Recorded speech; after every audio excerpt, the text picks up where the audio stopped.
Memorias de una geisha. Arthur Golden. Capítulo 16.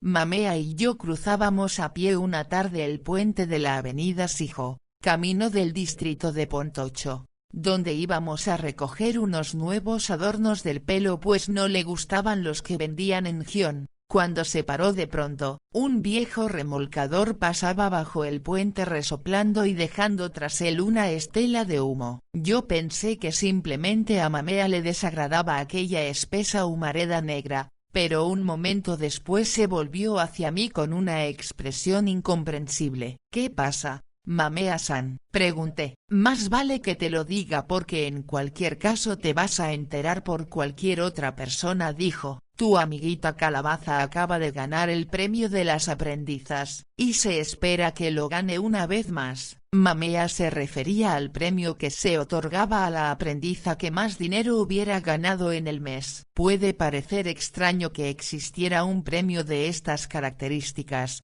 pero hay una buena razón para ello. Animar a las aprendizas a ganar lo más posible ayuda a moldearlas conforme al tipo de geisha que más se aprecia en Gion. Es decir, aquellas que ganarán mucho no solo para ellas mismas, sino también para el resto de la gente del distrito. Varias veces Mamea había pronosticado que Calabaza se abriría camino con gran esfuerzo durante unos años para acabar siendo una de esas geishas con unos cuantos clientes fieles, ninguno de ellos especialmente rico, y poco más. Era una imagen triste. Y me gustó oír que a Calabaza le iba mejor que eso, pero al mismo tiempo sentí un pellizco de ansiedad en el estómago. Parecía ser que Calabaza era una de las aprendizas más conocidas de Gion, mientras que yo seguía siendo una de las más oscuras. Cuando empecé a hacer conjeturas sobre lo que podría significar esto para mi futuro,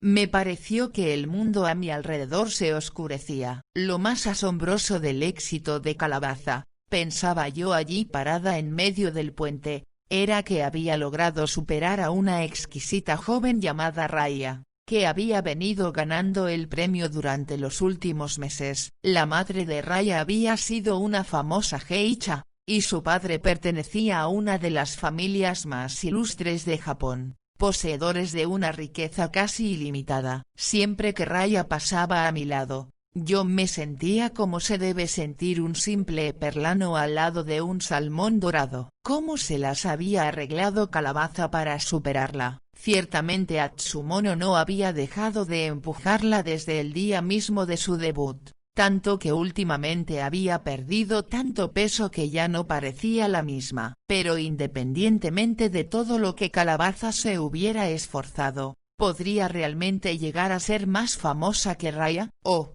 no, eso no, dijo Mamea. No te pongas triste, deberías regocijarte. Sí, es muy egoísta por mi parte, observé yo. No me refería a eso. Atsumono y Calabaza pagarán caro este premio. En 5 años nadie se acordará de Calabaza. Pues a mí me parece, dije yo, que todo el mundo la recordará como la chica que superó a Raya. Nadie ha superado a Raya. Puede que haya sido Calabaza la que más dinero ha ganado el mes pasado, pero Raya sigue siendo la aprendiza más famosa de Gion. Ven, te lo explicaré. Mamea me condujo a un salón de té del distrito de Pontocho, donde nos sentamos. En Gion, me dijo Mamea, una geisha muy famosa puede garantizar que su hermana pequeña va a ganar más que cualquiera, eso sí, siempre que no le importe dañar su reputación. La razón de esto tiene que ver con la forma en que se facturan los oana o honorarios de las flores. Antiguamente, hace 100 años o más, cada vez que una geisha llegaba a una fiesta para divertir al anfitrión y sus invitados, la dueña de la casa de té encendía un palito de incienso de 1 hora de duración, que se llama oana o florgion. Los honorarios de las geishas estaban basados en cuántos palitos de incienso se habían quemado para cuando se marchaban. El precio del oana siempre ha estado fijado por el registro de Gion. Cuando yo era aprendiza era de 3 yenes, lo que equivalía más o menos al precio de 2 botellas de licor. Puede que parezca mucho, pero una geisha desconocida que gane 1 ana por hora tiene una vida bastante dura. Lo más probable es que se pase la mayoría de las noches sentada junto al brasero esperando que la llamen para algún evento. Aun cuando trabaje mucho, puede que no alcance a ganar más de 10 yenes en una noche, lo que no le llegará ni siquiera para pagar sus deudas. Teniendo en cuenta todo el dinero que pasa por Gion, no es más que un pequeño insecto picoteando en una carroña, a diferencia de Atsumono o Mamea, que son como grandiosas leonas regalándose con la presa, no solo porque tienen todas las noches completamente llenas de citas y eventos, sino también porque cobran mucho más por hora. En el caso de Atsumono, cobraba 1 ana por cuarto de hora, en lugar de por hora, y en el de Mamea. Bueno, pues no había nadie en Gion como ella, cobraba 1 ana por 5 minutos de asistencia. Claro está que ninguna geisha puede guardarse todo lo que gana, ni siquiera Mamea. La casa de té en la que cobra sus honorarios se queda con una parte, luego, una porción más pequeña se la lleva la asociación de geishas, otra parte, su vestidor, y así sucesivamente, incluyendo lo que ha de pagar a una hoquilla porque le lleven la contabilidad y le gestionen las citas. Probablemente no le quedará limpio sino un poco más de la mitad de lo que gana, que sigue siendo una gran suma, comparada con los medios de subsistencia de una geisha desconocida, que cada día irá cayendo más y más abajo. Así es como una geisha de la categoría de Atsumono podía aparentar que su hermana pequeña tenía más éxito del que realmente tenía. Para empezar, una geisha famosa es bien recibida prácticamente en todas las fiestas y recepciones de Gion, y se dejará caer en muchas de ellas solo para 5 minutos. A sus clientes no les importará pagar sus honorarios aunque no haga más que decir hola y adiós. Saben que la siguiente vez que visiten Gion, ella pasará con ellos un rato ofreciéndoles el placer de su compañía. Una aprendiza, sin embargo, no puede hacer lo mismo, tiene que construirse una red de relaciones, hasta que no cumpla 18 años y se convierta en geisha de pleno derecho, no se le ocurrirá revolotear de fiesta en fiesta. En vez de esto, se quedará por lo menos 1 hora en cada una, y solo entonces llamará a su hoquilla para saber por dónde anda su hermana mayor, de modo que pueda ser presentada a una nueva ronda de clientes, mientras que la hermana mayor, sobre todo si es conocida, podría hacer acto de presencia en 20 fiestas o recepciones en una noche. La hermana pequeña no asistirá a más de 5. Pero esto no era lo que estaba haciendo Atsumono. Ella se llevaba a Calabaza allí donde iba, hasta los 16 años. Una aprendiza cobra media ana por hora. Aunque Calabaza solo se quedara 5 minutos, el anfitrión de la fiesta pagaba lo mismo que si se hubiera quedado 1 hora. Por otro lado, nadie esperaba que Calabaza se quedara solo 5 minutos. Lo más seguro es que a los hombres no les importara que Atsumono llevara a su hermana pequeña una noche, o incluso 2, para una corta visita. Pero pasado cierto tiempo habrían empezado a preguntarse por qué estaba siempre tan ocupada para no poderse quedar nunca un poco más y, sobre todo, por qué no se quedaba su hermana pequeña, como era su deber. Puede que Calabaza haya ganado mucho, ¿entiendes? Tal vez tanto como 3 o 4 ana por hora, pero no cabe duda de que su reputación se resentirá por ello. El comportamiento de Atsumono solo nos muestra lo desesperada que está, concluyó Mamea. Hará lo que sea para que Calabaza parezca una buena geisha. ¿Sabes por qué? No estoy segura. Mamea-san quiere que Calabaza parezca buena para que la señora Anita la adopte. Si es adoptada, su futuro estará asegurado, y también el de Atsumono. Después de todo, Atsumono es la hermana de Calabaza, la señora Anita no la echaría. ¿Entiendes lo que te estoy diciendo? Si Calabaza es adoptada, tú nunca te verás libre de Atsumono. A no ser que sea a ti a quien echen. Me sentí como se deben sentir las olas del océano cuando las nubes tapan el sol. Yo esperaba verte enseguida convertida en una famosa aprendiza, continuó Mamea, pero Atsumono se ha cruzado en nuestro camino, y tanto, bueno. Al menos estás aprendiendo a divertir a los hombres como se debe. Tienes suerte de haber conocido al varón. Puede que todavía no haya encontrado la forma de quitarnos del medio a Atsumono, pero a decir verdad. Y aquí se paró en seco. Señora, no es nada, Sayuri. Sería una locura contarte ahora lo que estoy pensando. Me dolió oír esto. Mamea debió de darse cuenta, pues inmediatamente dijo. Vives bajo el mismo techo que Atsumono, ¿no? Todo lo que te diga podría llegar a ella. Siento mucho que tenga una opinión tan pobre de mí, Mamea-san, pero sus razones tendrá, le dije. Ahora bien, ¿se imagina de verdad que voy a ir corriendo a la Okiya a contarle todo a Atsumono? No me preocupa lo que puedas hacer tú. Los ratones no son devorados porque vayan corriendo a donde está el gato y lo despierten. Sabes muy bien lo ingeniosa que es Atsumono. No te queda más remedio que fiarte de mí, Sayuri. Sí, señora, contesté yo, pues ¿qué otra cosa podía decir? Te diré una cosa, dijo Mamea, inclinándose hacia mí, con lo que a mí me pareció cierta excitación. En las próximas semanas tú y yo asistiremos a una recepción en un lugar en el que Atsumono no podrá encontrarnos nunca. ¿Y dónde?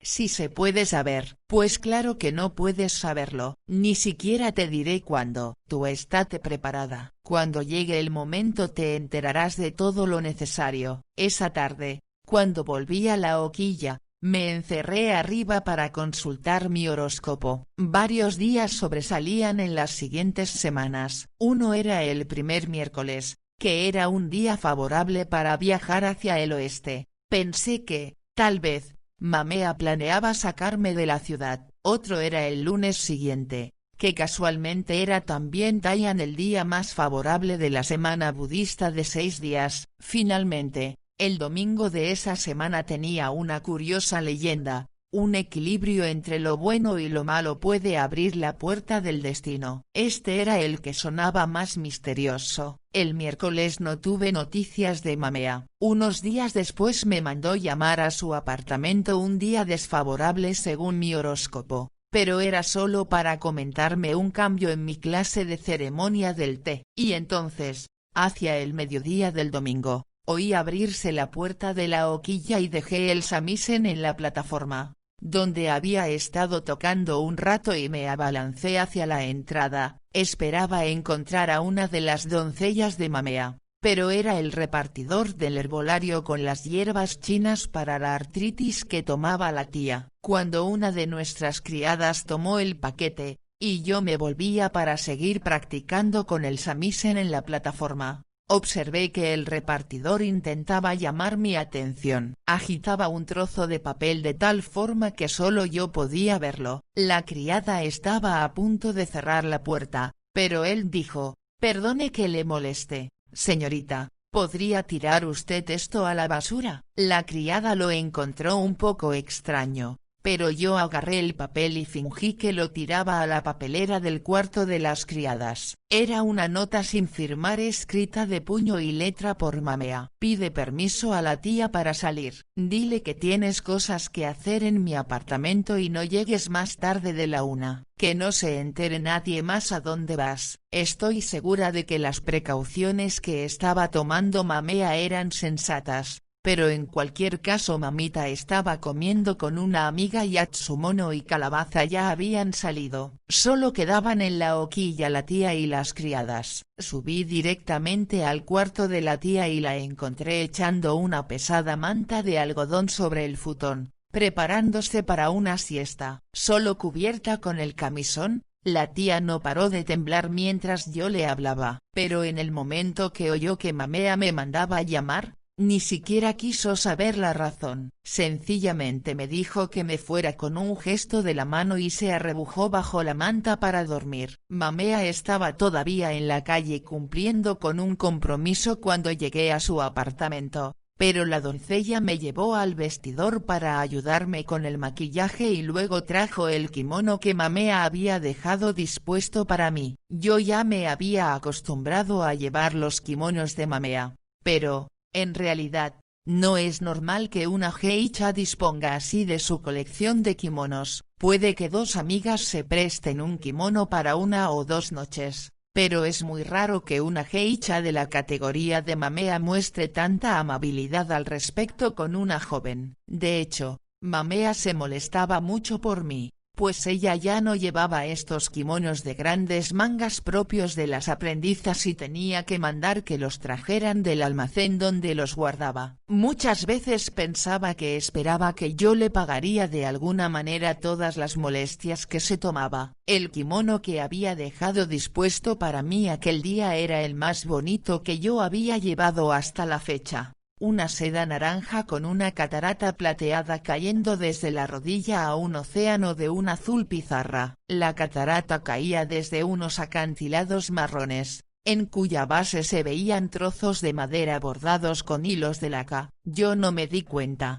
pero era un kimono muy conocido en Gion. La gente al verlo enseguida pensaba en Mamea. Al permitirme llevarlo, creo que se proponía transmitirme un poco de su aura. Después de que el señor Ichoda me atara el obi de color rojizo y marrón pespunteado con hilo de oro, me di los últimos toques de maquillaje y me puse los adornos en el cabello. Me metí el pañuelo que me había dado mi soñado presidente debajo del obi, algo que seguía haciendo con frecuencia.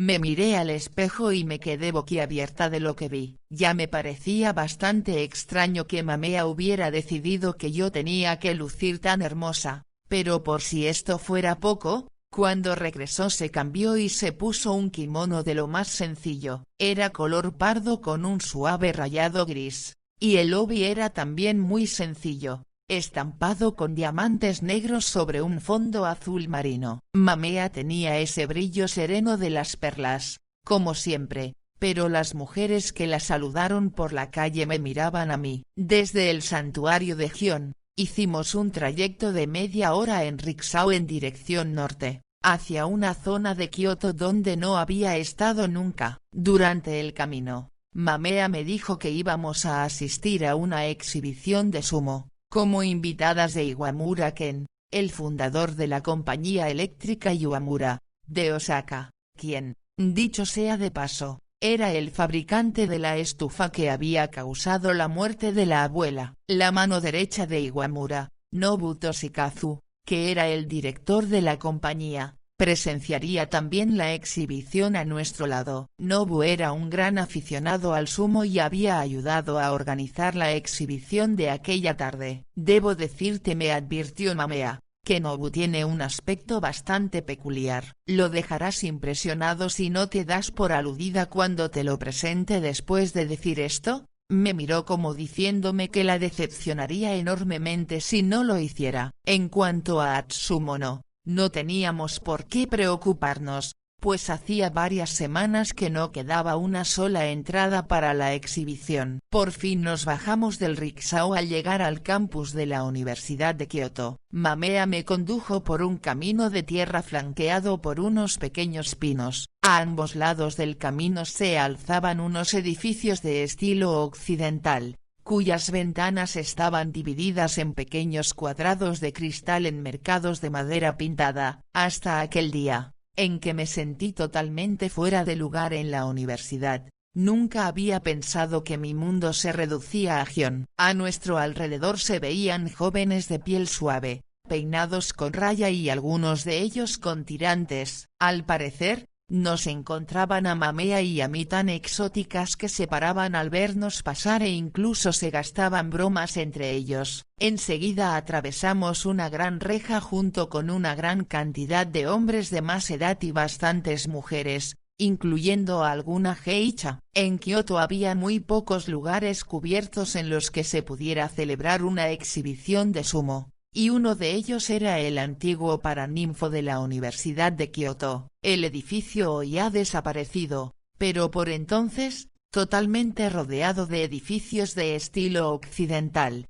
ya daba la impresión de ser un viejo en kimono en medio de un grupo de jóvenes ejecutivos vestidos de traje y corbata. Era un edificio en forma de gran caja, con un techo que parecía no ajustar bien, como una olla con la tapadera equivocada. Las grandes puertas en uno de sus laterales estaban tan alabeadas que parecían abultarse por encima de las trancas de hierro que las cerraban. Su tosquedad me recordó a la casita piripi de mi infancia y sentí una súbita melancolía. Cuando subí a la escalinata de piedra para entrar en el edificio, vi a dos geishas cruzar apresuradas el patio de grava, y las saludé con una reverencia. Ellas me respondieron con una leve inclinación de cabeza y una de ellas le dijo algo a la otra. Me pareció un poco extraño, pero solo hasta que las miré más detenidamente. Se me vino el mundo encima. Una de las mujeres era Corinne,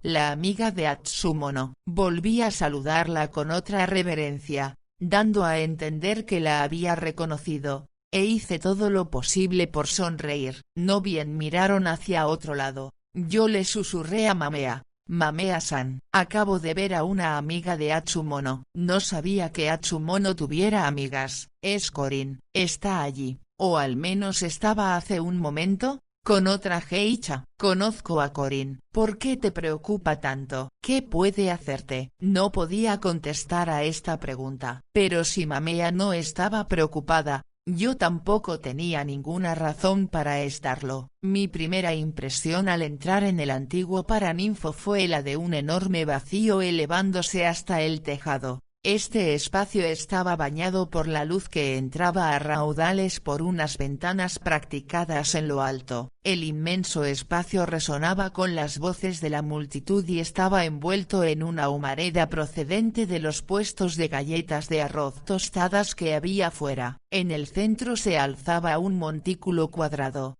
donde los luchadores iban a competir, coronado por un tejadillo en el estilo de los santuarios Shinto. Un sacerdote daba vueltas alrededor, recitando las bendiciones y agitando su vara sagrada adornada con tiras de papel. Mamea me condujo a una de las primeras gradas, donde nos quitamos los zapatos y empezamos a avanzar, solo con los calcetines, por el pequeño borde de madera. Nuestros anfitriones estaban en esta grada, pero no tenía ni idea de quiénes eran hasta que no vi a un hombre que le hacía señas a Mamea con la mano. Enseguida supe que era Nobu. No cabía duda después de la advertencia que me había hecho Mamea sobre su aspecto. Incluso desde lejos, la piel de su cara parecía una vela derretida. En algún momento de su vida debía de haber sufrido graves quemaduras. Todo su aspecto era tan trágico que era difícil imaginarse la agonía que había debido de pasar. A la extraña sensación que me había dejado el encuentro con Corinne se sumaba ahora la preocupación de cometer sin querer alguna tontería al ser presentada a Nobu. Caminando detrás de Mamea,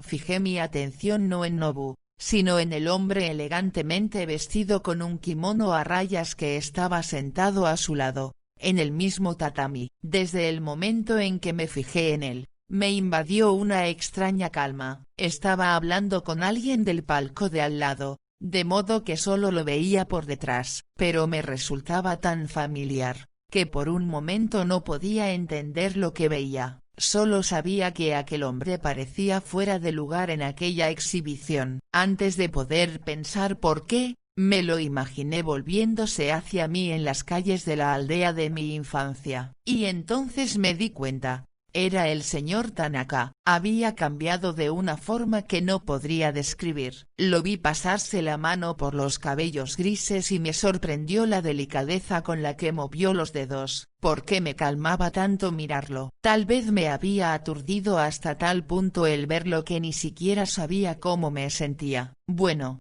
si odiaba a alguien en este mundo, ese alguien era el señor Tanaka. No podía olvidarlo. No iba a arrodillarme a su lado y decirle: «Oh, señor Tanaka, qué honor volver a verlo. ¿Qué le trae por Kioto?». En su lugar encontraría la forma de demostrarle mis verdaderos sentimientos, aun cuando no fuera lo más apropiado para una aprendiza. De hecho, había pensado muy poco en el señor Tanaka durante los últimos años, pero de todos modos no ser amable con él era algo que me debía a mí misma. Le serviría el sake de tal forma que se derramara por sus piernas. Le sonreiría porque estaba obligada a sonreír. pero sería como la sonrisa que tantas veces había visto en la cara de Atsumono, y entonces diría: «Oh, señor Tanaka». El fuerte olor a pescado me invade la nostalgia al sentarme a su lado. Se quedaría de una pieza, o,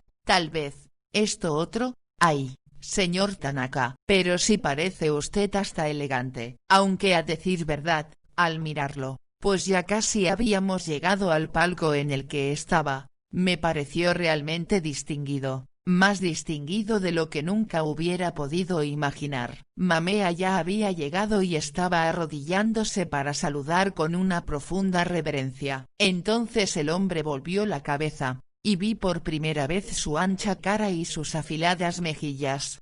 Y sobre todo, esos párpados tan tensos en las comisuras y tan lisos y suaves. Súbitamente, todo lo que me rodeaba pareció calmarse, como si él fuera el viento que soplaba y yo solo una nube por él arrastrada. Ciertamente me resultaba conocido, más conocido en cierto sentido que mi propia imagen en el espejo, pero no era el señor Tanaka, era el señor presidente de mis sueños.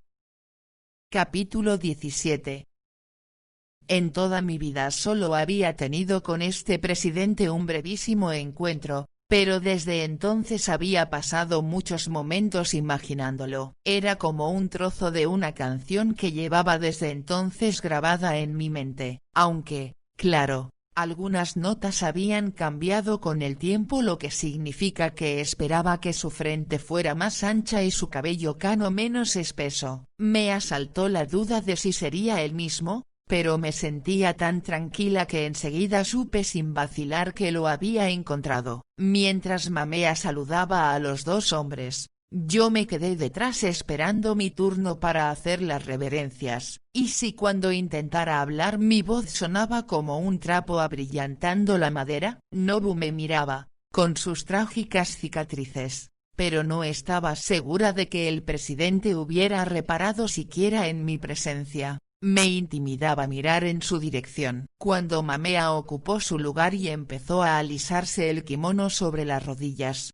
vi que el presidente me miraba con lo que yo creí que era curiosidad. Se me quedaron los pies fríos, pues toda la sangre se me agolpó en la cara. «Presidente Iwamura». «Presidente Nobu», dijo Mamea, «esta es mi nueva hermana pequeña, Sayuri». Estoy segura de que alguna vez habrás oído hablar de Iwamura Ken, el fundador de la compañía eléctrica Iwamura, y tal vez también has oído hablar de Nobu Toshikazu. No ha habido en Japón una asociación comercial más famosa que la suya. Eran como un árbol y sus raíces, o como un santuario y la verja que lo antecede. Incluso yo había oído hablar de ellos con solo 14 años, pero nunca había imaginado que Iwamura Ken podría ser el mismo hombre que yo había conocido en las orillas del arroyo Shirakawa. Bueno, pues me puse de rodillas e hice mis reverencias, acompañadas de toda la retahíla acostumbrada sobre su indulgencia conmigo y todo lo demás. Cuando terminé,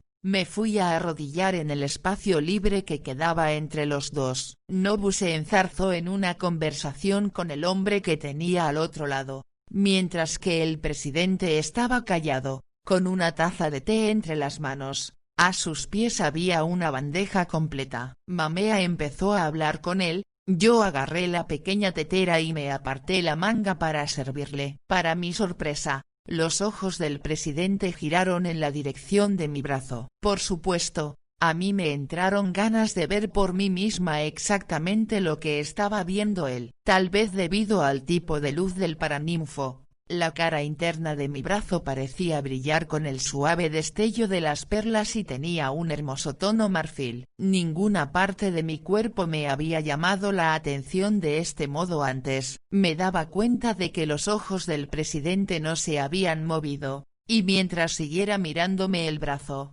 yo no pensaba apartarlo. Y entonces, de pronto, Mamea se quedó en silencio. Me pareció que había dejado de hablar porque el presidente me estaba mirando a mí en lugar de escucharla a ella. Entonces me di cuenta de lo que pasaba realmente. La tetera estaba vacía. Es más, ya estaba vacía cuando la agarré. Un momento antes me había sentido hasta resplandeciente, pero en ese momento balbucí una disculpa y dejé la tetera en la bandeja lo más rápido que pude. Mamea se echó a reír. Ya ve que es una chica resuelta, presidente, dijo. Si la tetera hubiera tenido una sola gota de té, Sayuri la habría sacado. Ese kimono que lleva tu hermana pequeña es ciertamente hermoso, Mamea, dijo el presidente. Puedo recordar habértelo visto a ti, en tus días de aprendiza, de quedarme alguna duda sobre si este hombre era realmente el presidente de mis sueños.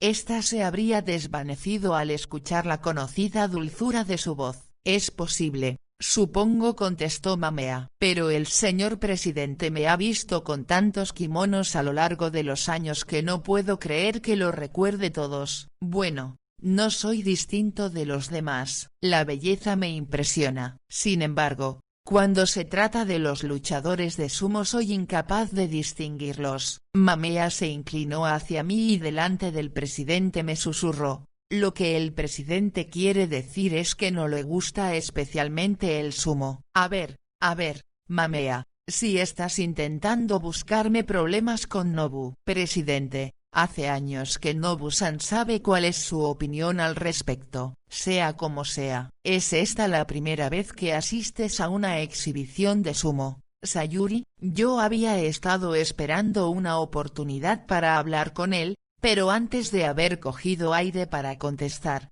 todos dimos un respingo, pues una tremenda explosión sacudió el gran edificio. Giramos la cabeza, y la multitud se quedó en silencio. Pero solo era que habían cerrado una de las inmensas puertas. Un momento después oímos chirriar los goznes y vimos a dos de los luchadores empujando la segunda puerta, que se cerraba con dificultad debido a su peculiar alabeo. Nobu tenía la cabeza vuelta, y yo no pude resistir mirar las terribles quemaduras que tenía a un lado de la cara y en el cuello, y también en la oreja, que estaba deformada. Luego vi que la manga de su chaqueta estaba vacía. Había estado tan preocupada por otras cosas que no me había dado cuenta antes. La llevaba doblada por la mitad y sujeta al hombro con un largo alfiler de plata. Te diré también, si es que no lo sabes, que siendo joven alférez de navío de la Marina, Nobu había sido gravemente herido en un bombardeo a las afueras de Seúl,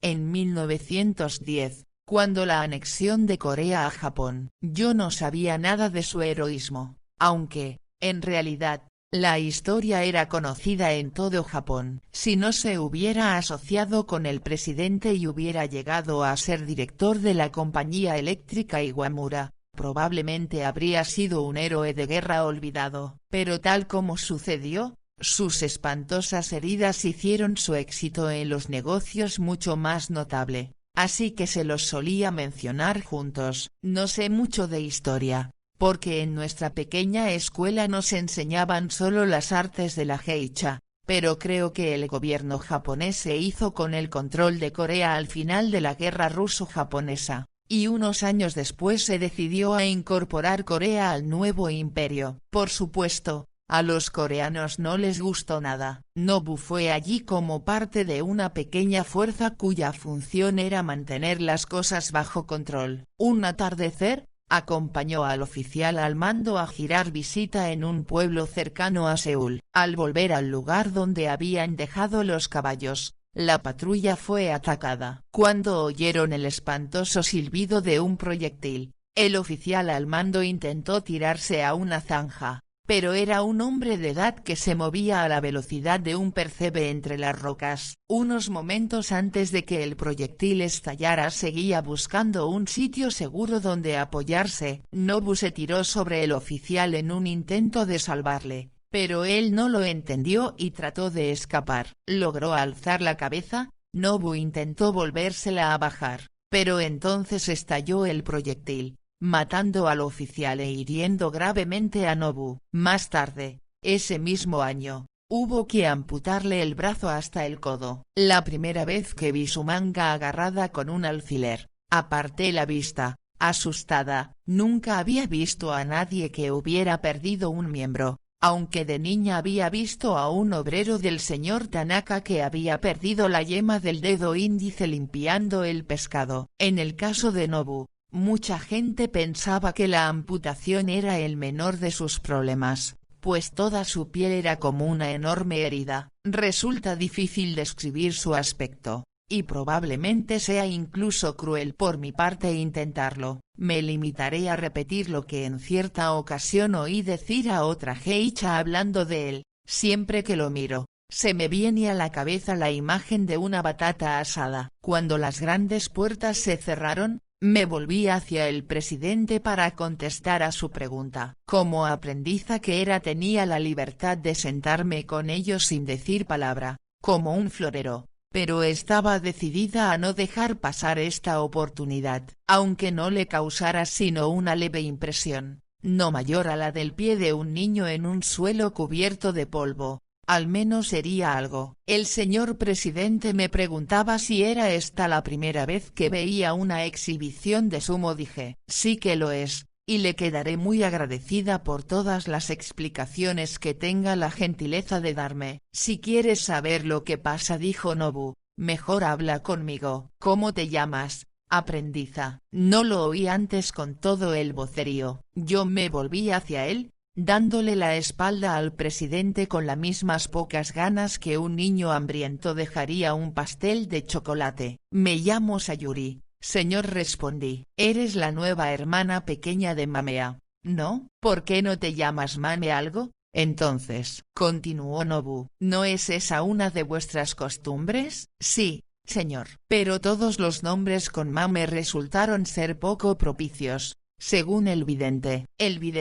El vidente, dijo Nobu con cierto desprecio. ¿Fue él quien eligió tu nombre? Yo lo elegí, dijo Mamea. El vidente no elige los nombres, solo nos dice si son aceptables. Una día, Mamea, replicó Nobu, madurarás y dejarás de hacer caso a esas tonterías. Bueno, Nobu-san, dijo el presidente. Quien te oyera creería que eres el hombre más moderno del país. Sin embargo, no conozco a nadie que crea más en el destino que tú. Todo hombre tiene su destino. Pero, ¿quién necesita ir a un vidente para saberlo? ¿Es que acaso yo voy a un cocinero para descubrir que tengo hambre? Dijo Nobu. En cualquier caso, Sayuri es un nombre muy bonito, aunque los nombres bonitos y las chicas bonitas no siempre van juntos. Empecé a preguntarme si su siguiente comentario sería del tipo de: pero Mamea, ¿qué hermana pequeña más fea has tomado? O algo por el estilo, pero para mi alivio dijo: aquí tenemos un caso en el que el nombre y la chica van juntos, incluso creo que puede llegar a ser incluso más bonita que tú,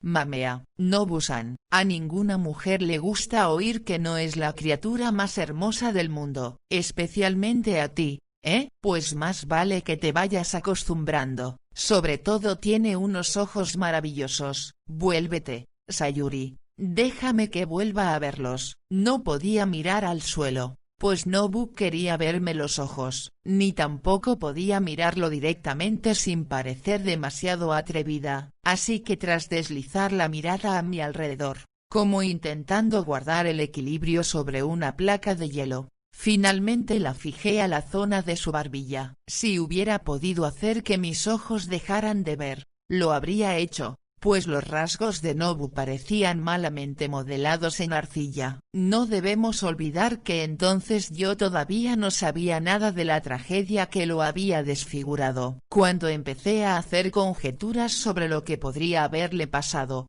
me inundó una terrible pesadumbre. Te brillan los ojos de una forma sorprendente, dijo. En ese momento se abrió una puertecita a un lado del pabellón, y entró un hombre vestido con un kimono excepcionalmente formal y tocado con un casquete negro. Parecía directamente salido de una pintura de la corte imperial. Avanzó por el pasillo dirigiendo una fila de luchadores tan gigantescos que tenían que agacharse para pasar por la puerta. ¿Qué sabes del sumo, jovencita?, me preguntó Nobu. Solo que los luchadores son grandes como ballenas, señor, contesté yo. En Gion trabaja un hombre que fue luchador de sumo. Te debes de referir a Ohagyumi. Está ahí, ¿sabes? Con su única mano Nobu señaló hacia la grada donde estaba sentado Ohagyumi, riéndose de algo junto a Korin. Ella me había visto, pues esbozó una sonrisa y luego se inclinó a decirle algo a Ohagyumi, que miró entonces hacia donde estábamos nosotros. Nunca fue un verdadero luchador, dijo Nobu. Le gustaba vapulear a sus contrincantes con el hombro. Nunca funcionó, pero él siguió insistiendo, lo que le costó varias roturas de clavícula. Ya habían entrado todos los luchadores en el edificio y se quedaron de pie alrededor del montículo. Se les nombró uno a uno, y ellos, conforme decían su nombre, se subían al montículo y se ponían de cara al público, formando un semicírculo. Luego, cuando empezaron a salir del paraninfo para que entraran sus contrincantes, Nobu me dijo: esa cuerda que forma un círculo en el suelo es el ring. El primer luchador que caiga fuera de ella o que toque el montículo con cualquier parte del cuerpo salvo los pies, pierde. Puede que suene fácil, pero ¿te gustaría empujar a uno de esos gigantes? Supongo que me acercaría a él cuando estuviera desprevenido y haría mucho ruido con una carraca o algo así junto a su oído, de modo que del susto saltara fuera de la cuerda. Hablo en serio, dijo Nobu. No voy a decir que esta fuera una respuesta muy ingeniosa, pero era el primer intento de mi vida de bromear con un hombre. Me sentí tan turbada que no se me ocurrió qué decir luego. Entonces el presidente se inclinó hacia mí y me dijo: Nobu-san no bromea hablando de sumo, me dijo calladamente. Yo no bromeo con las tres cosas más importantes de la vida: el sumo, los negocios y la guerra. Por todos los cielos, creía que era una broma, dijo Mamea. ¿Significa eso que se está contradiciendo? Si estuvieras contemplando una batalla, me dijo Nobu, o, lo que es lo mismo, si estuvieras en medio de un consejo de administración, ¿te enterarías de lo que estaba pasando delante de ti? No estaba muy segura de lo que quería decir el director, pero me imaginaba por su tono que esperaba que yo dijera no. Oh, no, no en absoluto, contesté. Exactamente. Pues tampoco puedes esperar comprender lo que sucede en el sumo, así que puedes reírte de las bromitas de Mamea o puedes escucharme y enterarte de lo que significa lo que estás viendo. Lleva años intentando enseñarme, me dijo el presidente con su calma característica, pero soy muy mal alumno. El presidente es un hombre brillante, dijo Nobu. Es mal alumno de sumo porque no le interesa en absoluto. No estaría aquí esta tarde de no ser porque tuvo la generosidad de aceptar mi propuesta de que la compañía eléctrica y Uemura patrocinara la exhibición. Los equipos terminaron sus rituales de entrada en el ring. A esto siguieron dos rituales más,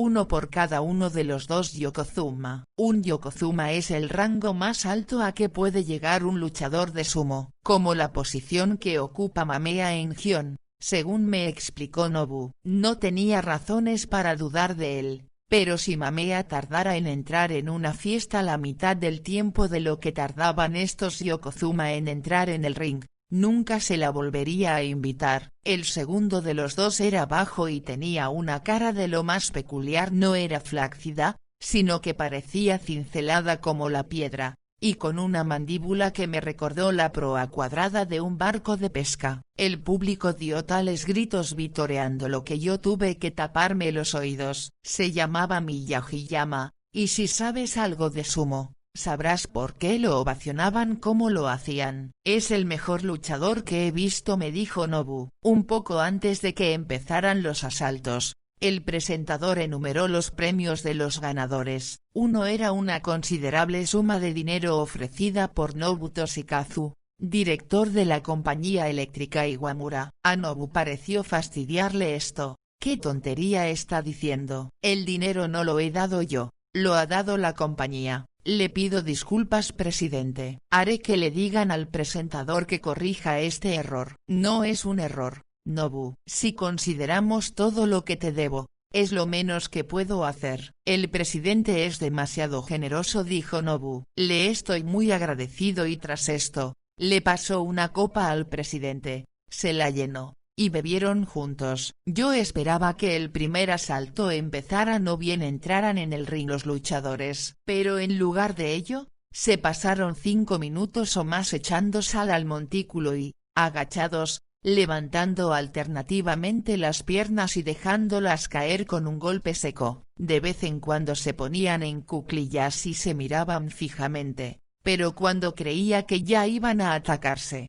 uno de ellos se levantaba y se alejaba en busca de un nuevo puñado de sal. Por fin, cuando ya había dejado de esperarlo, empezó realmente el asalto. Se tiraban el uno contra el otro, agarrándose de los taparrabos, pero un instante después, uno de ellos hacía perder el equilibrio al otro y el juego estaba terminado. El público aplaudía y gritaba, pero Nobu se limitó a mover la cabeza y dijo: poca técnica. Durante los asaltos que siguieron, estuve casi todo el tiempo con la impresión de que tenía un oído ligado a la cabeza y el otro al corazón, porque por un lado escuchaba lo que me decía Nobu y la mayor parte de lo que me decía era interesante, pero por el otro me distraía el murmullo de la voz del presidente hablando con Mamea. Pasó una hora y entonces me llamó la atención el movimiento de unos brillantes colores en la zona en la que se sentaba Aoyumi. Era una flor de seda naranja en el cabello de una mujer que estaba ocupando su lugar en la grada. Primero pensé que sería Corin, que se había cambiado de kimono, pero entonces me di cuenta de que no era Corin. Era Atsumono. Al verla allí tan inesperadamente sentí una sacudida, como si hubiera tocado un cable eléctrico y me hubiera dado un calambre. Ahora era solo cuestión de tiempo, pues seguro que encontraba la forma de humillarme, incluso aquí en este inmenso pabellón con cientos de personas alrededor. No me importaba que me hiciera quedar por tonta delante de toda una multitud, si tenía que suceder, pero no podía soportar la idea de pasar por tonta delante del presidente. Se me hizo tal nudo en la garganta que ni siquiera pude fingir que escuchaba cuando Nobu empezó a decirme algo sobre los dos luchadores que se estaban subiendo al montículo. Cuando miré a Mamea, ella me guiñó un ojo señalando a Atsumono y luego dijo: presidente, disculpe, tengo que salir un momento, y se me ocurre que tal vez Sayuri también quiera salir. Esperé hasta que Nobu hubiera terminado lo que me estaba contando, y luego la seguí fuera del pabellón. Oh, Mamea-san, esa mujer es un demonio, dije. Corin se fue hace una hora, debe de haber encontrado a Atsumono y haberla enviado aquí. Deberías sentirte halagada, realmente. Si piensas en todas las molestias que se tiene que tomar Atsumono para atormentarte. No soporto la idea de que me haga quedar como una tonta delante de toda esta gente. Pero si haces algo ridículo, te dejará en paz, ¿no crees? Por favor, Mamea-san.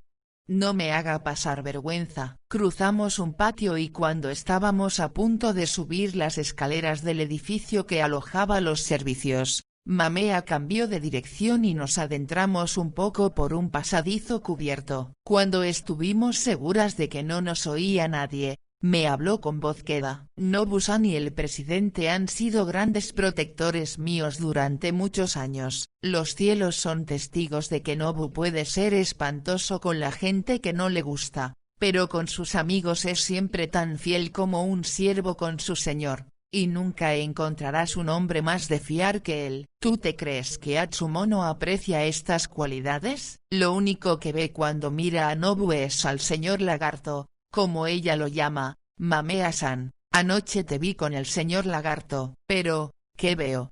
Si estás toda llena de manchas, creo que te está contagiando. Este tipo de cosas. No me importa lo que pienses de Nobu-san por el momento. Con el tiempo te darás cuenta de lo bueno que es. Pero puede que Atsumono te deje en paz si piensa que tú lo encuentras adorable. No supe qué responder. Ni siquiera estaba segura de qué me estaba diciendo Mamea que hiciera. Nobu-san ha estado hablando contigo casi toda la tarde. Continuó. Que sepan que lo adoras. Haz teatro ante Atsumono. Que se crea que estás encantada con él. Pensará que es lo más divertido que ha visto en su vida. Probablemente querrá que te quedes en Gion simplemente para ver qué pasa. Pero, Mamea-san, ¿cómo voy a hacer creer a Atsumono que me fascina Nobu-san? Si no lo consigues es que no te he preparado bien, dijo por toda respuesta. Cuando volvimos a nuestra grada, Nobu estaba otra vez enfrascado en una conversación con el hombre de al lado. No podía interrumpirlo,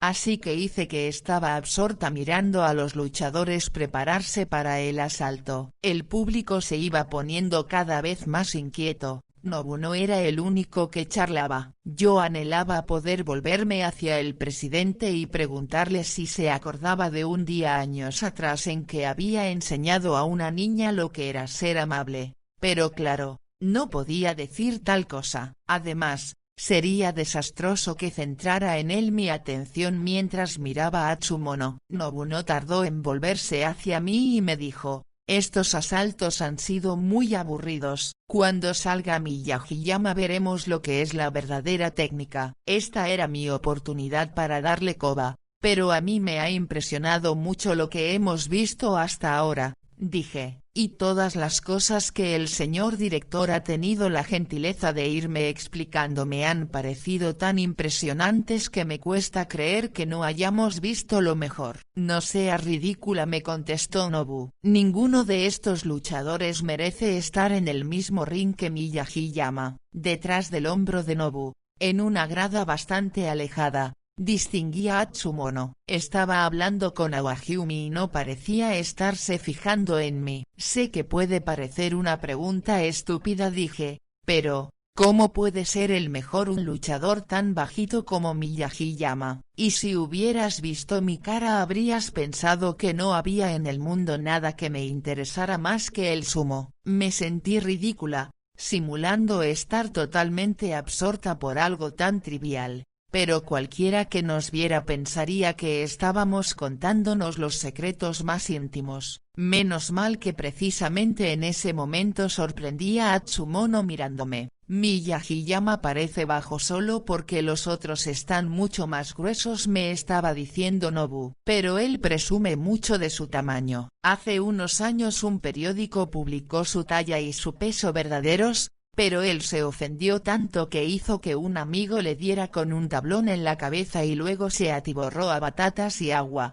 y fue al periódico a demostrarles que estaban equivocados. Probablemente me hubiera reído de cualquier cosa que dijera Nobu solo para que me viera a Tsumono. Pero, en realidad, me pareció bastante divertido imaginarme a Miyagi-yama entrecerrando los ojos a la espera de que el tablón le rebotara en la cabeza. Retuve esa imagen y me reí con tanta libertad como me atreví, y Nobu no tardó en echarse también a reír.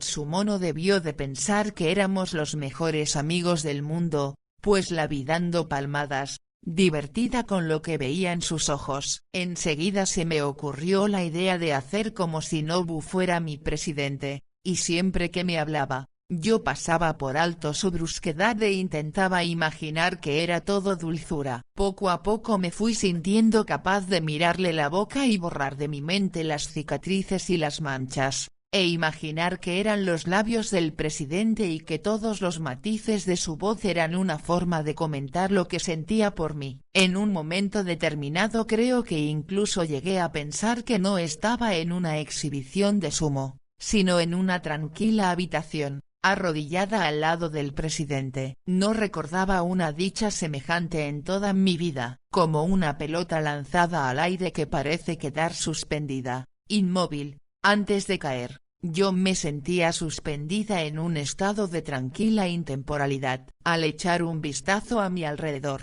solo vi la belleza de las gigantescas vigas de madera del edificio y sentí el aroma de las galletas de arroz. Pensé que este estado no terminaría nunca, pero entonces hice un comentario que ni siquiera recuerdo, y Nobu respondió: pero, ¿qué dices? Solo un tonto pensaría semejante cosa. No pude impedir que se me helara la sonrisa en los labios, como si estuviera accionada por un cordel y lo hubieran cortado. Nobu me estaba mirando directamente a los ojos. Claro que Tsumono estaba sentada a bastante distancia, pero estaba segura de que nos estaba observando, y entonces se me ocurrió que si una geisha o una joven aprendiza se mostrara llorosa delante de un hombre, ¿no pensaría la mayoría que estaba enamorada? Podría haber contestado a su brusco comentario con una disculpa, pero intenté imaginarme que era el presidente el que me había hablado con tanta brusquedad, y un momento después me empezó a temblar la barbilla. Bajé la cabeza e hice el numerito de comportarme como una niña pequeña. Para mi sorpresa, Nobu dijo: ¿te he ofendido? No, no me costó trabajo sorberme las lágrimas dramáticamente. Nobu me siguió mirando fijamente y luego dijo: eres una chica encantadora. Estoy segura de que se proponía decirme algo más, pero en ese momento Miyagiyama entró en el pabellón y la multitud empezó a rugir. Durante un rato, Miyagiyama y el otro luchador, que se llamaba Sayo, se pasearon fanfarronamente alrededor del montículo, tomando puñados de sal y echándolos en el ring, o golpeando el suelo con los pies como lo hacen los luchadores de sumo. Cada vez que se agachaban, mirándose, me imaginaba que eran dos inmensas peñas a punto de echar a rodar. Parecía que Miyagiyama se inclinaba un poquito más que Sayo, que era más alto y más grueso. Pensé que cuando se lanzaran uno contra el otro, el pobre Miyagiyama iba a salir despedido. No podía imaginarme que nadie pudiera arrastrar a Sayo al otro lado del ring. Tomaron posiciones 8 o 9 veces sin que ninguno de los dos atacara, y entonces Nobu me susurró: Atakikomi. Va a hacer un Atakikomi. Mírale a los ojos. Hice lo que me decía Nobu, pero lo único que vi es que Miyagiyama no miraba nunca en la dirección de Sayo. No creo que a Sayo le gustara que le ignoraran de esta forma, porque él sí que miraba ferozmente a su rival. Los carrillos le caían sobre la mandíbula, de modo que su cabeza semejaba la ladera de una montaña, y la cara se le iba poniendo roja de cólera. Pero Miyagiyama siguió haciendo como si no se hubiera fijado en él. No va a durar mucho más, me informó en voz baja Nobu, y, de hecho, la siguiente vez que se acuclillaron con los puños en el suelo, Sayo atacó. Viendo a Miyagiyama inclinarse hacia adelante, cualquiera habría pensado que se disponía a lanzarse con todo su peso contra Sayo. Pero en lugar de ello, usó el impulso del ataque de su contrincante para volver a ponerse de pie. En un instante, se apartó y, girando como una puerta de batiente, dejó caer la mano en la nuca de Sayo. Este perdió el equilibrio como si fuera a caerse por unas escaleras. Miyagiyama le empujó con todas sus fuerzas, y Sayo rozó la cuerda, a sus pies. Entonces, para mi sorpresa, esa montaña de hombre pasó volando sobre el reborde del montículo y cayó cuán largo era en la primera fila de espectadores. Estos trataron de quitarse de en medio, pero cuando hubo pasado el susto, uno de ellos se levantó sin aliento,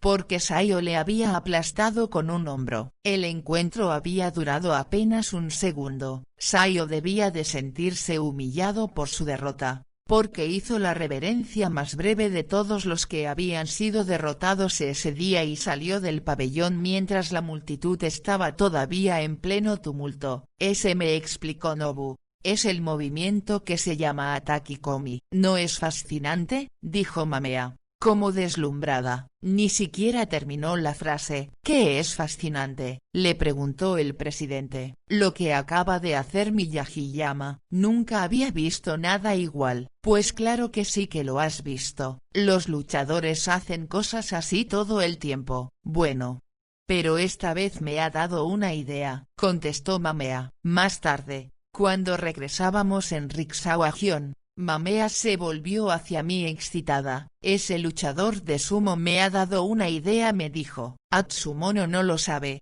pero ella también está perdiendo el equilibrio, y no va a recuperarlo hasta que no sea demasiado tarde. ¿Ya tiene un plan? Por favor, Mamea-san, dígamelo. Pero, ¿cómo puedes pensar ni siquiera un momento que voy a decírtelo?, me espetó. Ni siquiera se lo voy a decir a mi propia doncella. Tú lo único que tienes que hacer es asegurarte de que Nobu-san sigue interesándose por ti. Todo depende de él y también de otro hombre. ¿Qué otro hombre? Un hombre que todavía no conoces. Y ahora, chitón, probablemente ya he dicho más de lo que debía. Qué bien que hayas conocido hoy a Nobu-san. Podría ser él quien venga en tu auxilio. He de admitir que cuando oí esto, Sentí un gran desánimo. Si alguien iba a rescatarme, quería que lo hiciera el presidente y no ningún otro. Capítulo 18. La misma noche que supe quién era el presidente empecé a leer todas las revistas viejas que encontraba, esperando enterarme así de más cosas sobre él. Al cabo de una semana había acumulado tantas revistas en mi habitación que la tía me miró como si me hubiera vuelto loca. Sí que lo vi mencionado en varios artículos, pero solo de pasada, y ninguno me informaba del tipo de cosas que yo quería saber realmente. Pero yo seguía llevándome todas las revistas que veía asomar de las papeleras, hasta que un día detrás de una casa de té me encontré un montón de periódicos y revistas viejas atadas. Entre ellas había una de hacía 2 años en la que salía un artículo dedicado a la compañía eléctrica Iwamura. Al parecer, la compañía Iwamura había celebrado su 20º aniversario en abril de 1931. Aún ahora me sigue asombrando cuando lo pienso,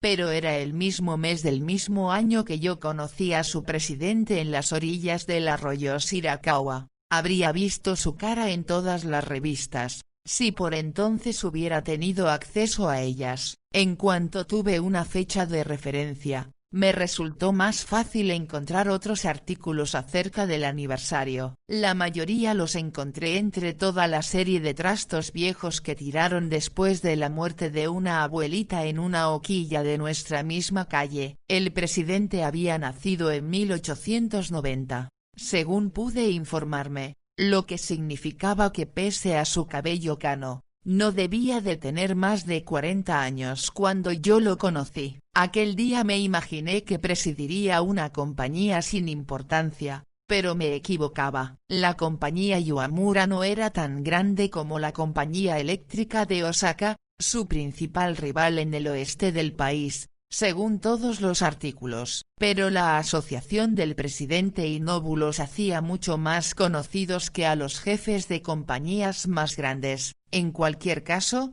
la compañía Iwamura tenía fama de innovadora y gozaba de mejor reputación. A los 17 años, el presidente había ido a trabajar a una pequeña compañía eléctrica de Osaka. Pronto pasó a supervisar a los equipos que instalaron todo el cableado de la maquinaria de muchas de las fábricas de la zona. En aquel momento había cada vez más demanda de luz eléctrica en los hogares y oficinas, y en sus horas libres, durante la noche, el presidente diseñó un dispositivo que permitía el uso de 2 bombillas en un solo casquillo. El director de la compañía no quiso fabricarla, sin embargo, de modo que en 1912, a los 22 años, poco después de casarse, el presidente dejó esa compañía y se estableció por su cuenta. Al principio, las cosas fueron difíciles. Luego, en 1914, la nueva compañía del presidente ganó la contrata para la realización de la instalación eléctrica de un nuevo edificio en la base militar de Osaka. Nobu estaba todavía en el ejército por entonces,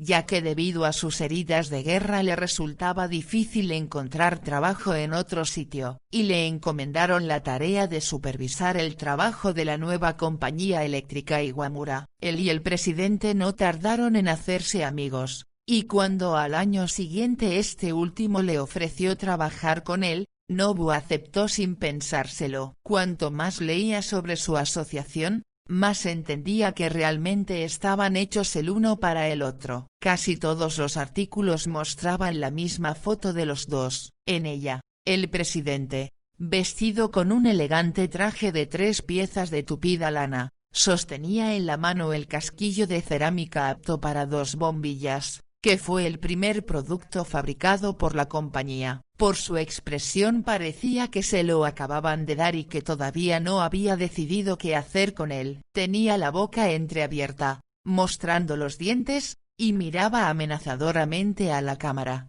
como si estuviera a punto de tirarle el casquillo. Firme a su lado estaba Nobu, media cabeza más bajo y con el puño cerrado pegado al cuerpo. Iba vestido de chaqué y pantalones de rayas, y su cara surcada de cicatrices era totalmente inexpresiva. Tenía unos ojos soñolientos, tal vez debido a su cabello prematuramente cano y a su diferencia de estatura. El presidente casi podría haber sido el padre de Nobu, aunque solo era 2 años mayor. Los artículos decían que el presidente era el responsable del desarrollo y orientación de la compañía, mientras que Nobu se encargaba de su administración. Era el hombre menos brillante con el trabajo menos brillante, pero al parecer lo hacía tan bien que el presidente solía decir con frecuencia que la compañía nunca habría sobrevivido a muchas crisis de no haber sido por el talento de Nobu. Fue Nobu quien atrajo a un grupo de inversores y salvó la compañía de la ruina a principios de los años 20. Tengo con Nobu una deuda impagable.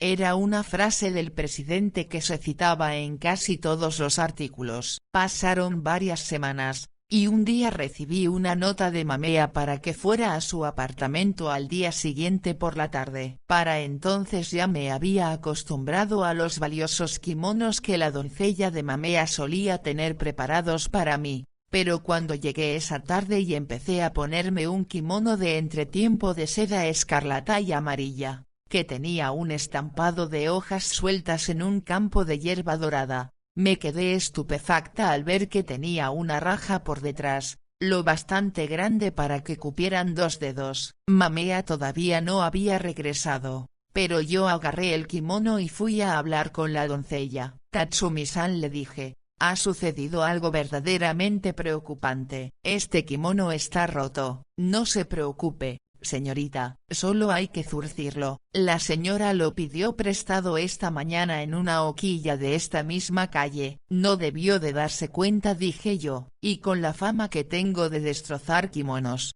probablemente pensará. Pero si ya sabe que está roto, me interrumpió Tatsumi. En realidad, la enagua también está rasgada en el mismo sitio. Yo ya tenía puesta la enagua, que era color crema, y cuando me palpé en la zona del muslo, vi que Tatsumi tenía razón. El año pasado una aprendiza se lo enganchó sin querer en un clavo, me explicó Tatsumi, pero la señora me explicó claramente que quería que se lo pusiera. Señorita, todo aquello no tenía ni pies ni cabeza, pero hice lo que me decía Tatsumi. Cuando Mamea entró corriendo de la calle, fui a preguntarle qué era aquello. Ella empezó a retocarse el maquillaje. Ya te dije que conforme a mis planes, me contestó. Había 2 hombres importantes para tu futuro. Hace unas semanas conociste a Nobu. El otro hombre ha estado fuera de la ciudad, pero con la ayuda de este kimono roto estás a punto de conocerlo. Qué buena idea me dio ese luchador de sumo. Ardo en deseos de ver cómo reacciona Atsumono cuando vuelvas de entre los muertos. ¿Sabes lo que me dijo el otro día? Me dijo que no podía estarme más agradecida por haberte llevado a la exhibición de sumo, que le había merecido la pena haberse tomado la molestia de llegar hasta allí solo por ver cómo le ponías ojitos al señor Lagarto. Estoy segura de que cuando estés con él,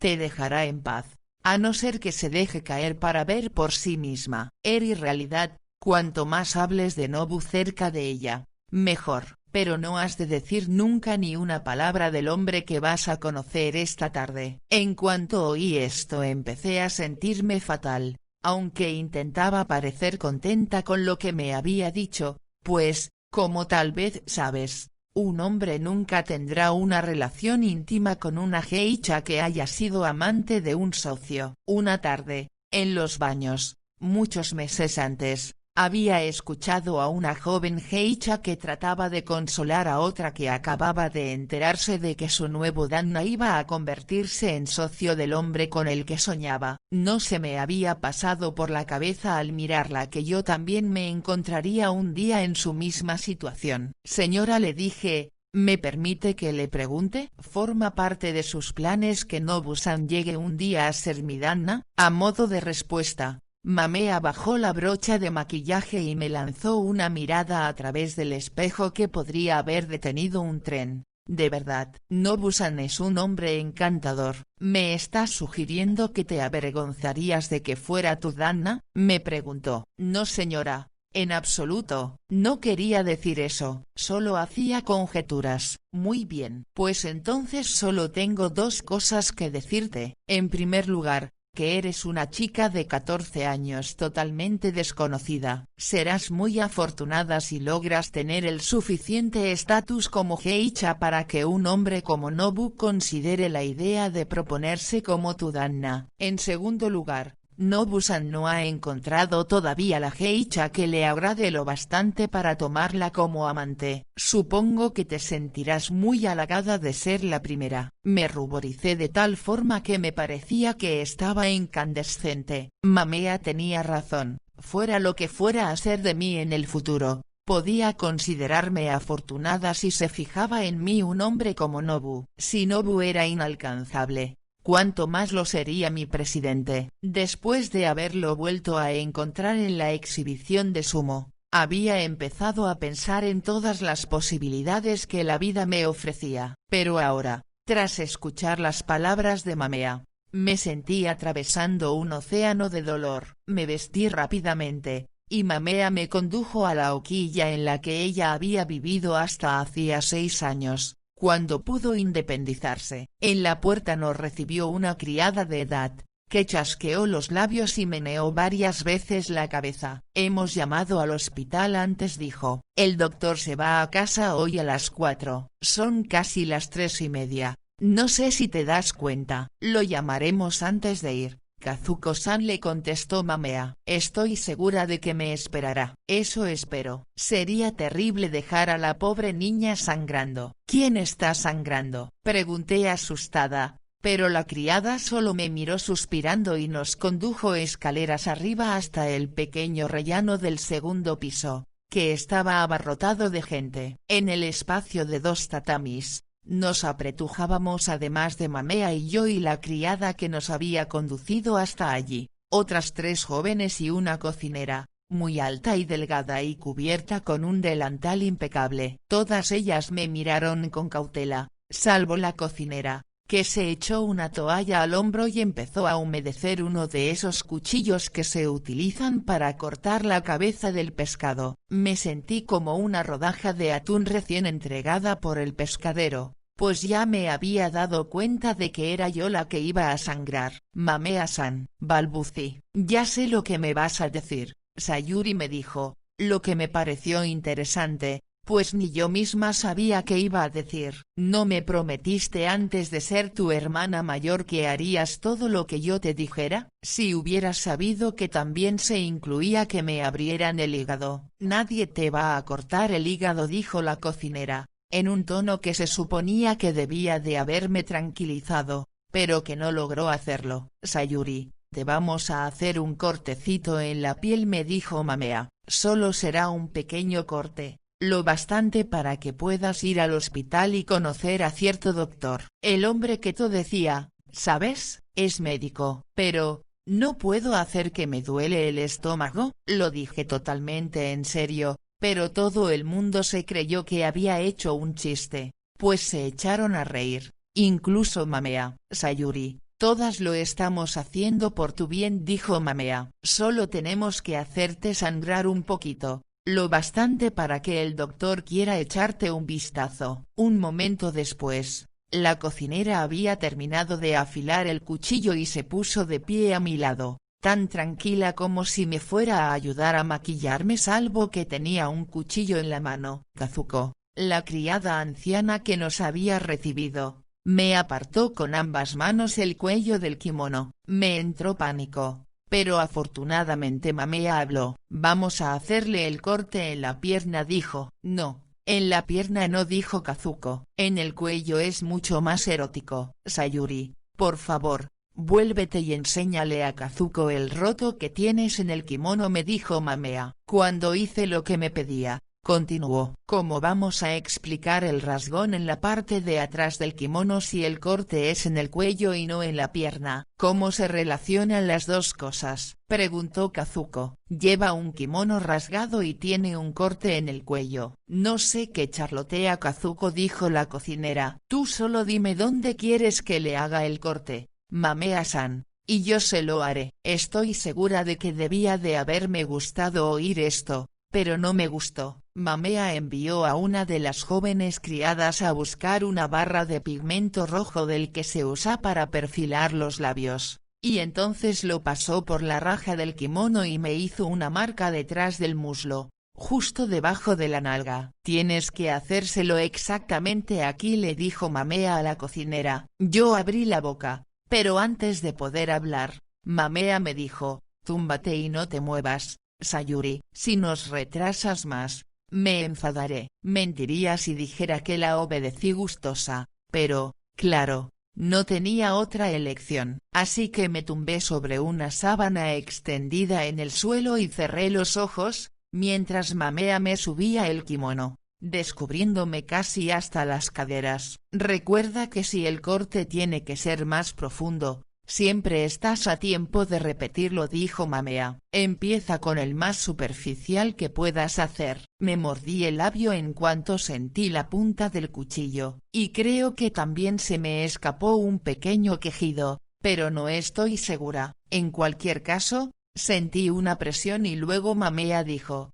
«Tampoco tan superficial, apenas has pasado de la primera capa de piel». «Parecen unos labios», le dijo Kazuko a la cocinera. «Has hecho una línea justo en el medio de la mancha roja, y parecen un par de labios». «El doctor se va a reír». Mamea estuvo de acuerdo y borró la mancha de pigmento después de que la cocinera le asegurara que sabía dónde era. Un momento después volví a sentir la presión del cuchillo. Nunca he soportado bien la visión de la sangre. Recordarás que el día que conocí al señor Tanaka me desmayé después de morderme el labio, así que te puedes imaginar cómo me sentí al volverme y ver un reguero de sangre corriéndome por el muslo hasta la toalla que Mamea sujetaba contra mi entrepierna. Al verlo caí en un estado tal que no recuerdo nada de lo que pasó después de cómo me subieron al rickshaw o del recorrido hasta el hospital, hasta que Mamea me agitó la cabeza para despertarme cuando estábamos a punto de llegar. Ahora,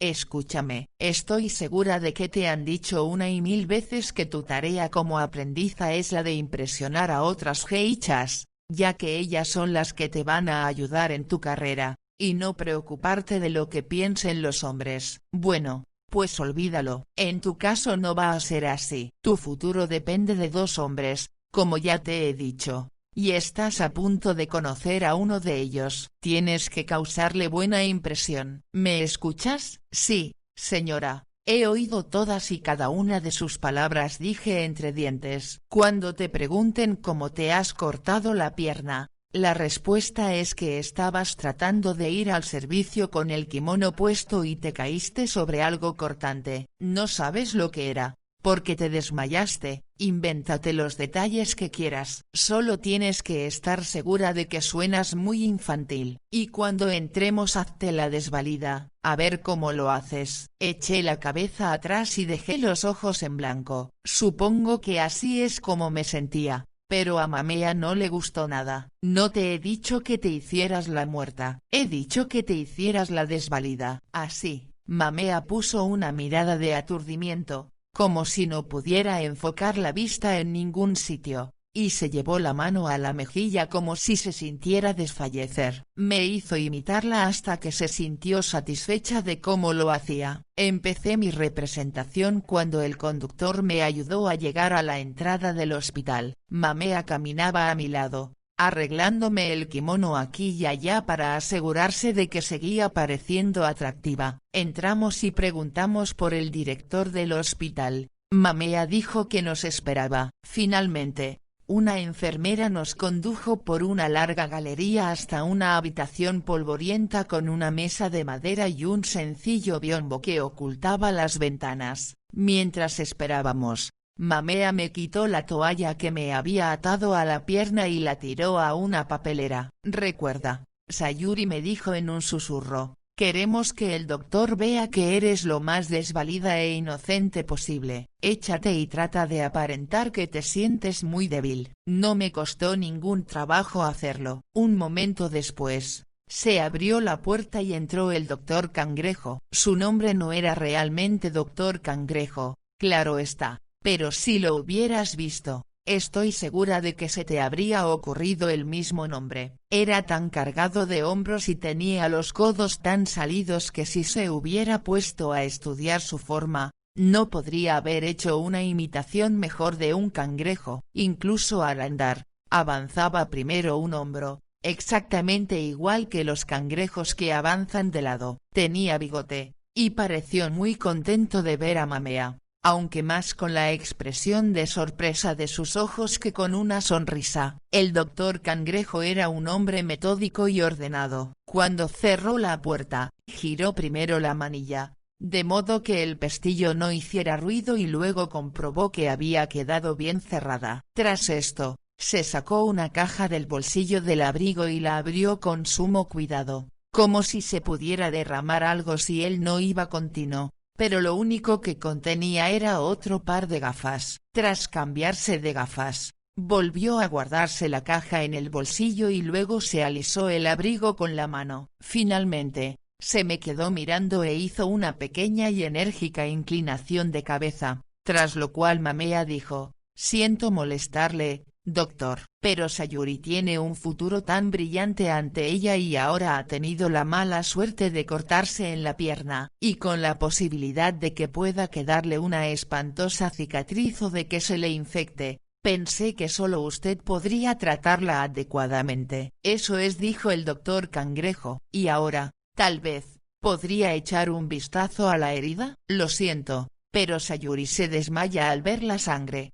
doctor», dijo Mamea. «Sería mejor si ella se volviera y dejara que usted le examinara la herida. Está por detrás del muslo». «Entiendo perfectamente. ¿Le podría decir que se tumbe boca abajo en la camilla?» No entendía por qué el doctor Cangrejo no me lo decía a mí directamente, pero para dar la sensación de obediente, esperé a oír las palabras de Mamea. Entonces el doctor me subió el kimono casi hasta las caderas y acercó una gasa y un líquido de fuerte olor, que frotó en mi muslo, antes de decir: «Sayuri-san, por favor, ten la bondad de decirme cómo te hiciste la herida». Yo hice una profunda inspiración, exagerada, tratando por todos los medios de parecer lo más débil posible. «Bueno, me da un poco de vergüenza», empecé, «pero la verdad es que esta tarde bebí mucho té». «Sayuri acaba de empezar su aprendizaje», dijo Mamea. «La estoy presentando por Gion, y, claro, nos han invitado a té en todos los sitios». «Sí, sí, ya me imagino», dijo el doctor. «Bueno, pues el caso es», continué yo, «que de pronto me entraron unas ganas. Ya sabe, sí, beber mucho té puede llevar a una necesidad extrema de vaciar la vejiga», dijo el doctor. «Eso es, gracias, doctor, y, en realidad, necesidad extrema es poco decir, porque un poco más y me lo hago». «Cuéntale al doctor solo lo que te pasó», dijo Mamea. «Lo siento», dije yo, «solo quería decir que tenía que llegar al retrete como fuera. Pero cuando por fin llegué, me hice un lío con el kimono y debí de perder el equilibrio. Al caer me di en la pierna con algo puntiagudo. No sé lo que era. Creo que debí de desmayarme». «Qué extraño que no vaciara la vejiga al perder el conocimiento», dijo el doctor. «Llevaba todo este tiempo tumbada boca abajo, despegando la cabeza de la camilla por temor a estropear el maquillaje y hablando mientras el doctor me miraba por detrás». Pero cuando el doctor Cangrejo dijo esto último, hice todo lo posible por mirar por encima del hombro para ver a Mamea. Por suerte, ella estaba pensando más rápido que yo, porque dijo: «Lo que quiere decir Sayuri es que perdió el equilibrio al intentar levantarse del retrete». «Ya, dijo el doctor. «El corte se lo ha producido un objeto muy afilado. Tal vez te caíste sobre un cristal roto o un trozo de metal en punta». «Sí, sentí que era algo muy afilado», dije yo. «Afilado como un cuchillo». El doctor Crab no dijo nada, pero lavó el corte como si quisiera comprobar hasta dónde podía llegar a dolerme, y luego utilizó más líquido maloliente para limpiar la sangre que se había secado en mi pierna. Finalmente, me dijo que el corte no necesitaría más que una crema y una venda, y me dio instrucciones para cuidármelo los días siguientes. Y dicho esto, Me bajó el kimono y guardó sus gafas como si fuera a romperlas si no tenía cuidado. Lamento que hayas echado a perder un kimono tan bonito, dijo, pero me alegro de haber tenido la oportunidad de conocerte. Mamea-san sabe que me interesan las caras nuevas. Oh, no, el placer es mío, doctor, dije yo. Tal vez te vea una noche de estas en la casa de Teichiriki. A decir verdad, doctor, dijo Mamea, Sayuri es una propiedad especial, como se puede imaginar. Ya tiene más admiradores de los que puede tratar, por eso no hemos frecuentado la Ichiriki. Podríamos verlo, tal vez, en la casa de Tessirae. Sí, yo también lo prefiero, dijo el doctor Cangrejo, y luego volvió a repetir todo el ritual de volverse a cambiar de gafas a fin de poder mirar en un librito que llevaba en el bolsillo. Veamos, estaré allí dentro de 2 días, espero veros entonces. Mamea le aseguró que iríamos, y salimos, en el rickshaw, de vuelta a Gion. Mamea me dijo que lo había hecho muy bien. Pero, Mamea, si no he hecho nada. Ah, ¿no? Entonces, ¿cómo explicas tú lo que vimos en la frente del doctor? Yo no vi nada. Solo la mesa que tenía frente a mí. Pues digamos que cuando el doctor te estaba limpiando la sangre de la pierna,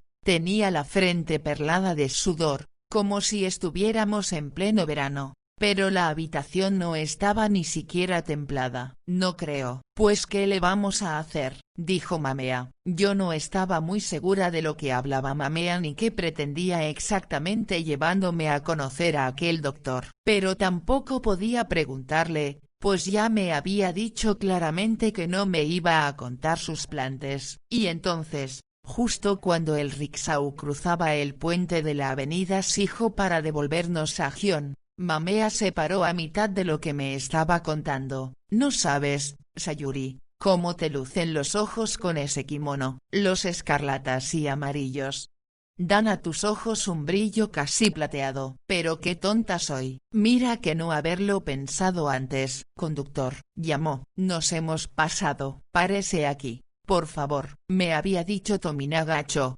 Señora, no puedo parar en medio de un puente. O bien nos deja aquí ahora o llegamos hasta el otro lado del puente, damos la vuelta y lo cruzamos de nuevo en sentido contrario para venir a donde estamos. Y sinceramente no creo que tenga mucho sentido hacer eso. El conductor dejó las varas en el suelo, y Mamea y yo nos bajamos. Los ciclistas tocaron las campanillas de sus bicicletas, enfadados, al pasar a nuestro lado. Pero a Mamea no pareció preocuparle. Supongo que estaba tan segura de su lugar en el mundo que no se podía imaginar que le molestara a nadie que estuviera entorpeciendo el tráfico. Se tomó su tiempo, sacando una moneda tras otra de su monedero de seda hasta que pagó el precio exacto de la carrera, y luego me condujo por el puente de vuelta por donde habíamos venido. Vamos a ir al estudio de Uchida Kosaburo, me anunció. Es un artista maravilloso, y le van a gustar tus ojos, estoy segura. A veces es un poco distraído, y su estudio está todo revuelto. Puede que le lleve un rato fijarse en tus ojos, pero tú colócate siempre donde él pueda verlos. Seguí a Mamea por un laberinto de calles y callejuelas hasta que llegamos a un callejón sin salida. Al final de este se alzaba una brillante verja Shinto, en miniatura, apretada entre 2 casas. Al otro lado de la verja, pasamos entre varios pequeños pabellones y llegamos a unas escaleras de piedra flanqueadas por unos árboles que mostraban el brillante colorido otoñal. Las bocanadas de aire que salían del pequeño túnel que formaban los árboles sobre las escaleras eran frescas como el agua, de modo que al subirlas me pareció que estaba entrando en un mundo totalmente diferente. Oí unos chasquidos que me recordaron al sonido de la marea lamiendo la playa, pero resultó ser un hombre que de espaldas a nosotros barría el agua del escalón superior con un escobón cuyas cerdas eran color chocolate. Pero Uchida-san, dijo Mamea, ¿no tienes una criada que se encargue de esto? El sol le daba de pleno, de modo que cuando se volvió a mirarnos, dudo que viera algo más que unas sombras bajo los árboles. Yo, sin embargo, podía verlo perfectamente. y era un hombre con una pinta muy peculiar. Tenía un lunar gigantesco en una de las comisuras de la boca, como si fuera un trozo de comida, y sus cejas eran tan espesas y enmarañadas que parecían unas orugas que habían descendido desde el bosque de su cabello y se habían echado a dormir allí. Todo en él era desaliñado, no solo sus cabellos grises, sino también su kimono que parecía que no se lo había quitado para dormir. ¿Quién es? Uchida-san. ¿Todavía no reconoces mi voz después de tantos años? Seas quien seas, si pretendes enfadarme, has empezado bien. No estoy de humor para que me interrumpan. Te tiraré este escobón si no me dices inmediatamente quién eres. Uchida-san parecía tan enfadado que no me habría sorprendido si se hubiera arrancado de un mordisco el lunar de la boca y luego nos lo hubiera escupido. Pero Mamea siguió subiendo las escaleras, y yo la seguí, aunque poniendo buen cuidado de ir detrás, de modo que el escobón le diera a ella. «Así es como recibes a las visitas, Uchida-san», dijo Mamea conforme salía a la luz. Uchida la miró entrecerrando los ojos. «Ah, ¿con qué eras tú? ¿Por qué no puedes decir quién eres, como todo el mundo? Mira, toma el escobón y barre el resto de las escaleras. No va a venir nadie a mi casa hasta que no encienda incienso. Ha muerto otro de mis ratones, y la casa huele a ataúd». A Mamea pareció divertirle todo esto y esperó hasta que Uchida se alejó para dejar el escobón arrimado a un árbol. «¿Nunca has tenido un grano?», me susurró. «Cuando su trabajo no va como él quiere, Uchida se pone de este humor. Tienes que hacerle estallar, como si explotaras un grano,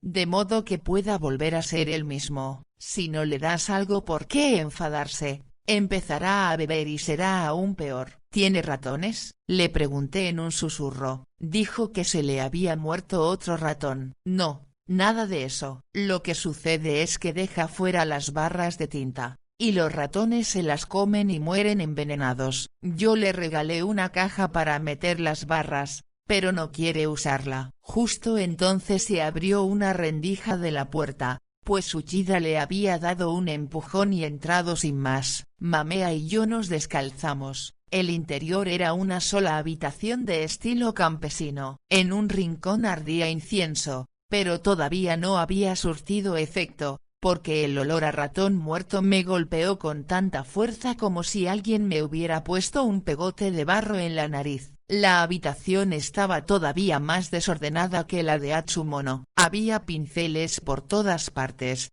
algunos rotos o roídos, y grandes tablas con dibujos en blanco y negro a medio terminar, y en medio de todo ello había un futón con todas las sábanas revueltas y manchadas de tinta. Pensé que Uchida también tendría todo el cuerpo lleno de manchas de tinta, y cuando me volví para comprobarlo, me dijo: «¿Y tú qué miras?». «Uchida-san, me gustaría presentarte a mi hermana pequeña, Sayuri», dijo Mamea. «Ha venido conmigo desde Gion para tener el honor de conocerte». Lo dijo como si Gion estuviera muy lejos, pero en cualquier caso, yo me arrodillé en la estera e hice todo el ritual de reverencias y peticiones de protección, aunque estaba convencida de que no había oído ni una palabra de lo que le había dicho Mamea. Estaba teniendo un buen día, hasta la hora de comer, dijo. Y entonces mira lo que pasó. Uchida cruzó la habitación y tomó un tablero en las manos. Alzándolo, sujeto al tablero con chinchetas, había un boceto de una mujer de espaldas con una sombrilla en la mano. Todo era normal, salvo que un gato había pasado por encima con las zarpas mojadas de tinta, dejando unas huellas perfectamente dibujadas. El propio gato autor del desperfecto dormía en ese momento acurrucado sobre un montón de ropas sucias. «Lo traje por los ratones, y mira lo que ha hecho», continuó. «Estoy pensando en echarlo fuera, pero si las huellas están estupendas, creo que mejoran el dibujo. ¿Tú qué crees, Sayuri?». No me atrevería a decir nada porque Uchida no parecía muy feliz con el comentario de Mamea, pero un momento después me di cuenta de que ésta estaba intentando estallar el grano, como ella decía, de modo que puse la voz más entusiasta que pude y dije: Me sorprende lo bonitas que quedan esas huellas. Yo creo que ese gato tiene algo de artista. Ya sé por qué no te gusta el pobre animal, dijo Mamea. Tienes envidia de su talento. ¿Envidia yo? Dijo Uchida. El gato no es un artista, es un demonio. En el caso de que sea algo, perdóname, Uchida-san, respondió Mamea. Tienes razón. Pero dime, ¿estás pensando en tirar ese dibujo? Porque si es así, a mí me encantaría tenerlo. No quedaría estupendo en mi apartamento. Sayuri, cuando Uchida oyó esto, arrancó el dibujo del tablero y dijo, ¿te gusta?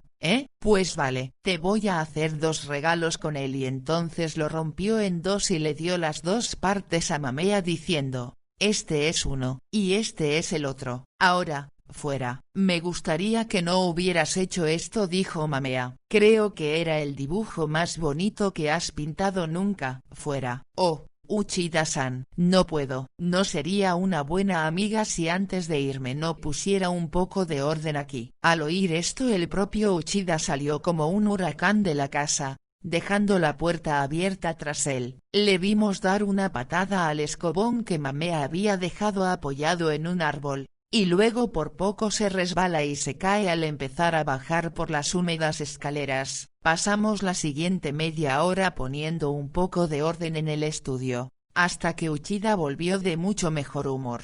Como había previsto Mamea, todavía no estaba exactamente animado, y de hecho tenía la costumbre de estar constantemente pasándose la lengua por el lunar, lo que le daba un aspecto de estar siempre preocupado. Creo que estaba avergonzado de su comportamiento, porque no nos miraba directamente a ninguna de las dos. Enseguida se hizo evidente que no se iba a fijar en mis ojos para nada, así que Mamea le dijo, ¿no crees que Sayuri es muy linda? ¿No te has molestado siquiera en mirarla? Era un acto de desesperación, pensé yo, pero Uchida me dedicó un breve parpadeo, como quien limpia una miga de pan de la mesa. Mamea parecía muy decepcionada. La luz de la tarde empezaba a declinar, así que nos levantamos para irnos. Mamea se despidió con la más breve de las reverencias. Cuando salimos, yo me paré un segundo a ver el sol poniente, que pintaba el cielo tras las lejanas colinas de rosas y anaranjados de una forma tan sorprendente como el más bello kimono, incluso más,